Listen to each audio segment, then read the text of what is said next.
Hola, muy buenas tardes, espero que se encuentren muy bien. El día de hoy les presento mi actualización para la situación del frente del día 7 de mayo de 2023. Y el día de hoy tenemos bastantes noticias, la verdad es que el bando ruso ha recibido bastantes buenas noticias en las últimas horas y ya las vamos a desmenuzar específicamente lo que ha ocurrido en el frente de Bakhmut.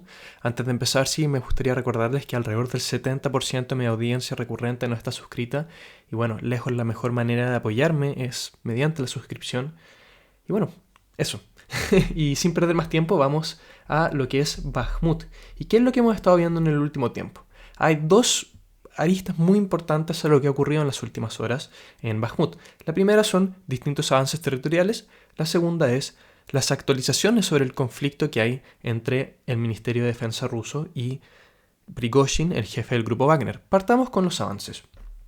Como bien pueden saber, los últimos 2 días hemos visto últimos 3 días me atrevería a decir, bastantes ataques mediante el uso de artillería, hemos visto el uso de distintas municiones incendiarias dentro de lo que es la citadela de Bakhmut, esta última gran zona defensiva que tienen los ucranianos, estos edificios de 8 a 10 pisos, hemos visto que han sido azotados constantemente durante las noches con lo que es el fuego de artillería que maneja el grupo Wagner y el ejército ruso. Además, también hemos visto que las tropas de Wagner han comenzado su labor como tropas de asalto en estas direcciones y han intentado tomar ya directamente lo que son estos distintos edificios, a lo que Ucrania ha tenido que ir a justamente detonar algunos de estos edificios para frenar el avance de Wagner. De hecho, hay distintos reportes que mencionan que Wagner ya entró en esta citadela, ya parece ser que han entrado en las posiciones ucranianas. Obviamente no vamos a ver un colapso de la línea defensiva solamente porque Wagner entró, pero parece ser que en esta esquina de acá las tropas de Wagner han logrado entrar y justamente las fuerzas ucranianas han tenido que detonar un par de edificios, lo mismo que ocurrió acá en esta esquina más al sur. Pero lo que mencionan reportes ucranianos y rusos es que Wagner ha logrado entrar en esta última línea defensiva, pero como bien decía anteriormente, no creo que veamos lo mismo que hemos visto en otras líneas defensivas, que cuando ya logran penetrar en esta sea un colapso inmediato o un colapso rápido. Yo creo que esto va a ser más difícil porque hay que considerar que estos son edificios de 8 a 10 pisos y tomar estos edificios es bastante complicado. Sé que muchas veces se hace la pregunta de qué tan difícil es destruir estos edificios, ya que uno tiene artillería, tiene el poder de la Fuerza Aérea, y bueno, les digo, es bastante difícil. Estos son edificios soviéticos hechos prácticamente de cemento y hemos visto otros lugares en la guerra como Marinka, como Avdiivka, lugares por los que se ha combatido desde el inicio de la guerra, lugares que han sido constantemente azotados por la artillería y vemos que estos edificios siguen en pie sin ningún problema. Entonces, a pesar de que uno pueda azotar las posiciones con artillería todo lo que quiera y obviamente debilitar las fundaciones del edificio, debilitar las fortificaciones, muchas veces siguen en pie y cuando siguen en pie es cuando tiene que entrar la infantería a tomarlos y eso es un trabajo bastante difícil. Por parte de las fuentes ucranianas como la Deep State UA hemos visto que están reconociendo ciertos avances rusos en algunas partes de Bakhmut.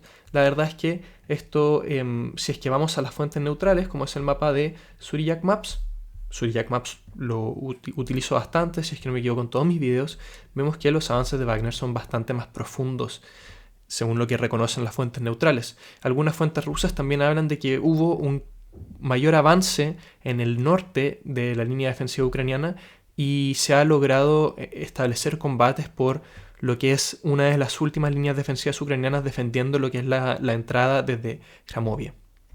Pero no hemos visto mayor geolocalización de esto, pero a mí no me extrañaría que esto pueda ser confirmado en los próximos días porque lo que se maneja en las distintas fuentes rusas y ucranianas es que justamente el avance de Wagner en esta zona de la ciudad está siendo bastante contundente. Y bueno, ya pasemos a hablar un poco más sobre lo que es el tema Prigozhin. Quienes estuvieron en mi stream ayer saben que Prigozhin emitió una entrevista bastante dura donde habló en más detalle sobre todo el conflicto que está teniendo en la materia de municiones con el Ministerio de Defensa ruso, que él habló de que esta es una hambruna artificial, que no es que Rusia tenga falta de municiones, que no es que tenga una falta en la producción de municiones, sino es que no se las quieren entregar al grupo Wagner, y nuevamente volvemos al conflicto que señaló con el dedo, apuntó y tuvo unas palabras bastante duras para el ministro de Defensa Shoigu y para uno de los generales más importantes del alto mando ruso, el general Gerasimov. Eso todo ya lo hemos hablado bastante. ¿Cuál es la última actualización? Bueno, según lo que ha dicho Prigozhin, el Ministerio de Defensa ruso ya, más que el Ministerio de Defensa, el ejército ruso ha prometido ya suplir todas las necesidades de Wagner. No solamente, y acá hay dos factores muy importantes. El primero, que no solamente van a entregarles todas las armas y todas las municiones que piden, sino que además se les van a cubrir sus flancos. Y recuérdense de eso, porque es muy importante para lo que vamos a comentar después. También él habló de que ahora el nexo entre Wagner y el Ministerio de Defensa ruso va a ser llevado a cabo por el general Surovikin.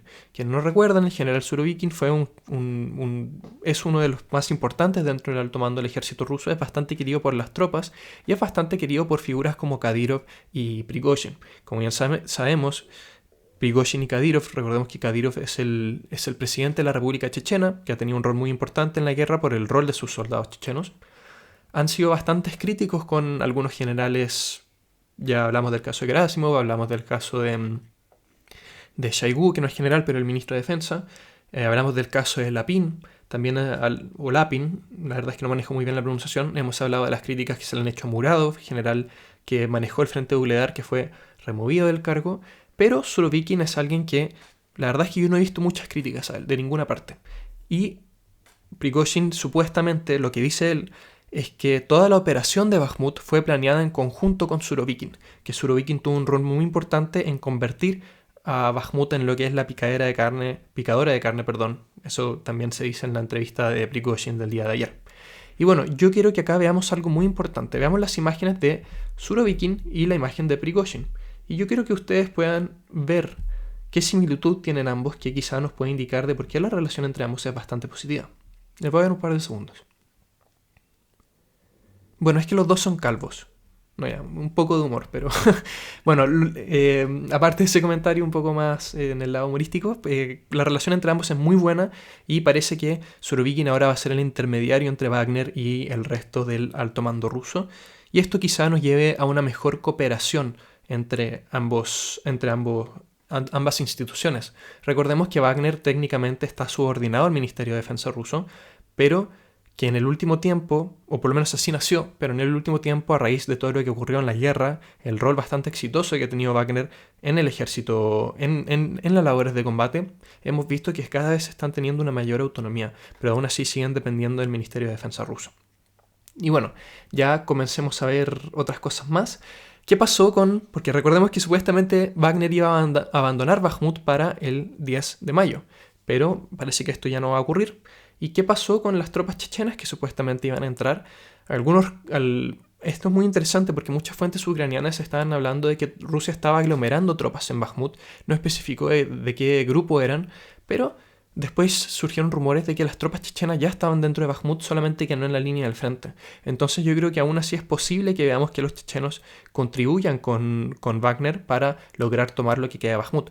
Recordemos que Wagner ha estado peleando básicamente de manera ininterrumpida en la guerra desde marzo, desde el 2022, entonces han sufrido bastantes bajas, y esto lo dicen desde el mismo grupo Wagner. Ahora también dicen que han infligido bastante más bajas de las que han sufrido, y esto puede ser verdad. Yo personalmente creo que es verdad que han infligido más bajas de las que han sufrido, pero sin lugar a dudas no se puede negar de que Wagner ha visto una reducción importante en su capacidad de combate. Entonces justamente quizá veamos que los chechenos aporten a Wagner para terminar la captura y que luego los reemplacen en lo que es toda esta zona de Bakhmut, este frente de Donetsk, porque yo me imagino que Wagner necesita un tiempo fuera de las líneas del frente para rearmarse, reequiparse, reentrenarse y reclutar más tropas. Eso es lo que yo me imagino que va a ocurrir, y justamente quizá veamos que los chechenos veamos un cambio gradual entre ambos destacamentos. Eso es lo que yo me imagino, por lo menos.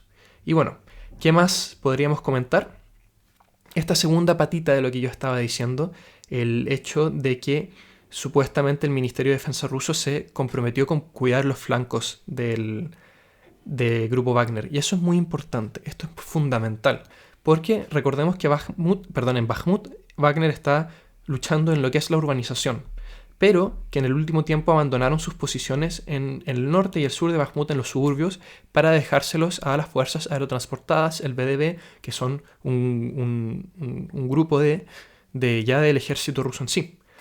Y bueno, lo importante es que se habla mucho en las distintas fuentes, desde Wagner lo vienen asegurando hace un montón de tiempo, que Ucrania está planeando lanzar operaciones de contraofensiva al norte y al sur de Bakhmut para eventualmente rodear al grupo Wagner que estaría dentro de la ciudad. Esto obviamente está por verse si es que va a ocurrir o no, pero esta promesa que se le hace a Wagner prácticamente los terminaría blindando de esta vulnerabilidad. El Ministerio de Defensa ruso parece que está prometiendo ya definitivamente enviar una mayor cantidad de tropas a estos ejes del norte y al sur de Bakhmut para evitar justamente que los ucranianos puedan avanzar en estas direcciones y terminar rodeando a los soldados del grupo Wagner. Pero obviamente todo eso está por verse. Ya hemos visto, de hecho, que las fuerzas ucranianas están haciendo cierto tipo de avances o intentos de avances en Bakhmut. Hemos visto a lo largo de los últimos días ataques desde la dirección de Ivanivsky que fueron repulsados, pero hubo un ataque o un avance que tuvo cierto grado de éxito en la zona de Soledar. Si es que ustedes pueden ver, pueden recordarse lo que es Soledar. Soledar es esta localidad que capturó Wagner, que les permitió avanzar bastante más en la zona de Bakhmut. Es una zona bastante importante, y vimos justamente que las tropas ucranianas lograron un avance en la dirección de Soledar, específicamente cerca del asentamiento de Sako y Vincetti, que es un pueblo bastante pequeño que Wagner capturó hace un par de meses, no recuerdo exactamente cuándo, pero es un avance bastante pequeño. De hecho casi ni se ven los mapas por lo que estoy viendo. Y lo más probable es que simplemente, por lo que dicen distintas fuentes, es que las fuerzas rusas lo que intentaron hacer al final era replegarse un poco de posiciones que no estaban tan bien fortificadas. Entonces, sé que algunas fuentes ucranianas han hablado de que sus tropas ya entraron en lo que es Sako y Vincetti, pero no. Simplemente vimos que avanzaron en esa dirección, pero que no hubo todavía no entran en las afueras del asentamiento, y yo creo que lo más probable es que no ocurra, por lo menos en el corto plazo. Pero eso es básicamente para recordarles que Ucrania sigue manteniendo actividades de pequeños intentos de hacer ofensivas a lo largo de todo este frente. La mayoría son repulsados, pero algunos tienen algún tipo de avance. Y bueno, todo esto tiene que ver con los rumores de que vendría una gran ofensiva ya al norte y al sur de Bakhmut. Pero les recuerdo, todo eso está por verse. Hay que considerar también que el general Sirsky, el general que está al mando del frente de Bakhmut por parte del bando ucraniano, está hablando de que nuevamente están viendo en Ucrania, en el frente de Donetsk, un deterioro importante en el clima, y esto obviamente hace que las operaciones ofensivas en la dirección de Bakhmut sean bastante difíciles, tal así también como intentar suministrar tropas a lo que es Bakhmut en sí. Y bueno, eso es más que nada lo que hay que hablar sobre el frente de Bakhmut. Otros comentarios que son rumores que salen en distintas fuentes, palabras del grupo Wagner que la verdad es que no puedo corroborar con otras fuentes, entonces yo igual me las tomaría con un poco de escepticismo. Hablan de que están entrando 400 soldados ucranianos al día a Bakhmut, y que esa es la misma cantidad de soldados que ellos terminan abatiendo. Y bueno, les recuerdo que esas son las cifras que entrega Wagner. Pueden estar exageradas, puede ser que no. Yo las reporto porque, bueno, Wagner suele ser honesto en algún tipo de cosas, pero suele exagerar en otras. Entonces, al no poder ser corroborada esta información con otras fuentes, les digo que la tomen con escepticismo, pero igual lo quiero reportar.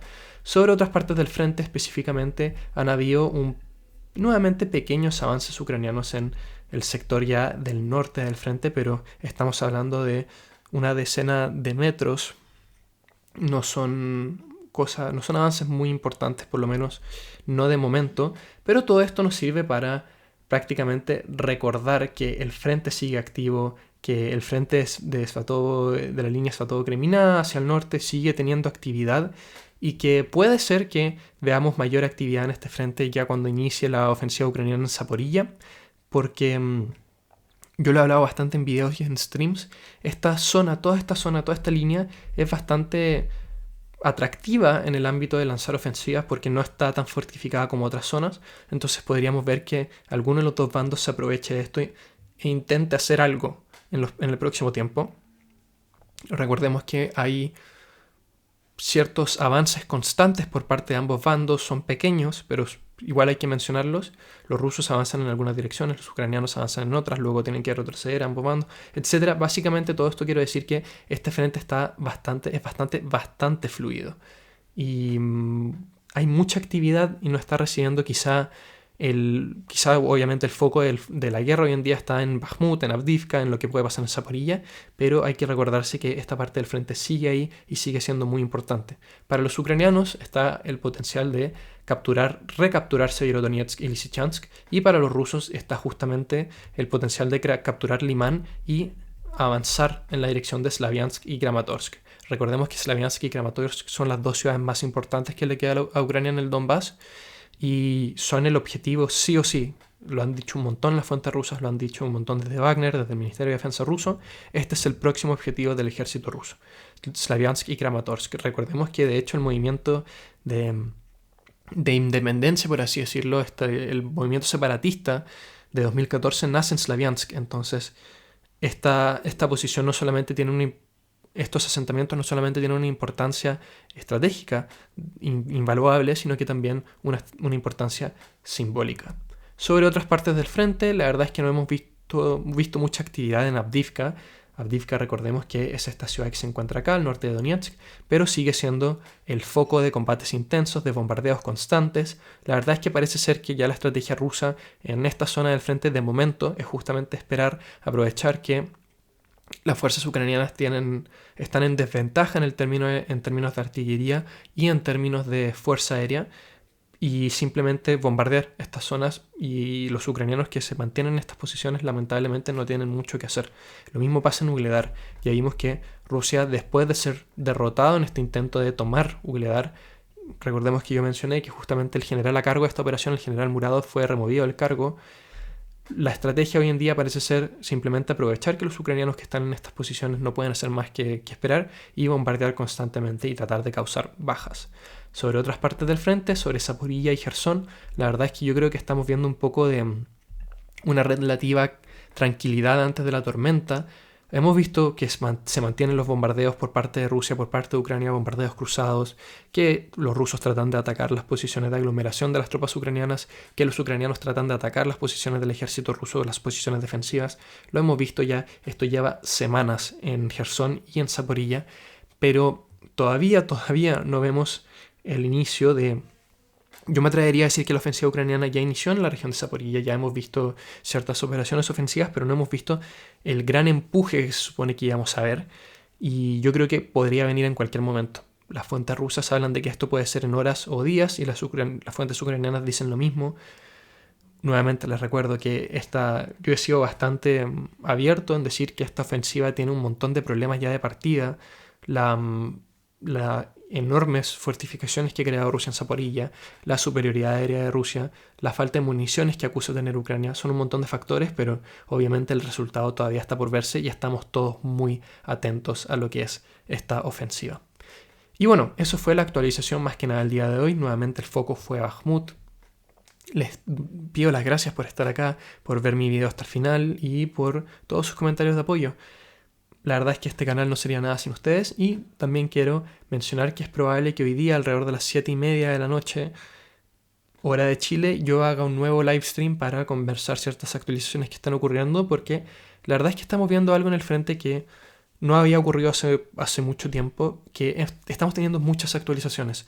Entonces ya para 4 o 5 horas más después de ser emitido este video van a haber nuevas informaciones que obviamente me gusta comentar, y muchas veces los live streams suelen ser la instancia perfecta para hacerlo, además de responder cualquier pregunta que ustedes puedan tener. Y bueno, espero que nos veamos allá, y si es que no, espero que nos veamos mañana en el próximo video. Espero que estén teniendo un muy buen domingo y que tengan un muy buen resto de su fin de semana. Chao y muchas gracias por ver.